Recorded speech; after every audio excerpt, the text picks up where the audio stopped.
তো আমার একটা রিকোয়েস্ট যে 12 তারিখ মার্কেট এখানে নিফটি 1%-এর উপরে ডাউনফল করেছে, ব্যাঙ্ক নিফটি 1%-এর কিছুটা কম আছে, ফিন নিফটিও কিছুটা কম আছে, সেন্সেক্স 1%-এর বেশি ফল করেছে।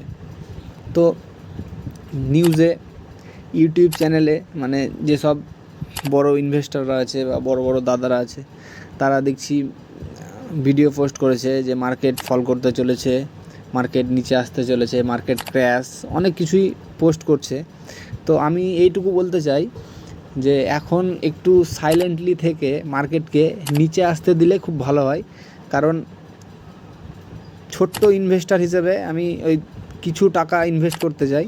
তো যদি মার্কেট এরকম অল টাইম হাই থাকে তাহলে আমাদের মতো রিটেল ইনভেস্টররা ইনভেস্ট করতে সাহস পাবে না। আর যারা ইনভেস্ট করবে তারা করতে পারে, কিন্তু আমার মতো যার চিন্তা ভাবনা যে একটু মার্কেট কারেকশন করলে ইনভেস্ট করব, তারা কিন্তু ইনভেস্ট করতে পারছে না।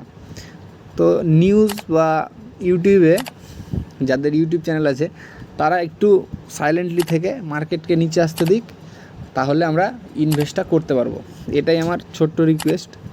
তো এই রিকোয়েস্টটা রাখলে আমি খুব খুশি হতাম, বা নতুন যারা ইনভেস্ট করতে চাইছে তারাও খুব খুশি হতো, তাহলে তারা কিছু প্রফিট করতে পারতো শেয়ার মার্কেট থেকে। কারণ যারা পুরনো ইনভেস্টার আছে তারা তো ইনভেস্ট করে বসে আছে, তাদের আসলে প্রবলেম, কিন্তু আমাদের উপরে গেলে একটু প্রবলেম। কারণ উপরে গেলে তো আমরা ইনভেস্ট করতে পারছি না ভয়, যেহেতু অল টাইম হাই চলছে মার্কেট। একটু কারেকশন করলেই মোটামুটি 50-100 পয়েন্ট কমতে থাকবে মার্কেটে প্রত্যেকটা স্টক। তার জন্য আমি বলতে চাইছি একটু কিছু হলেও নিচে আসতে দেওয়া হোক।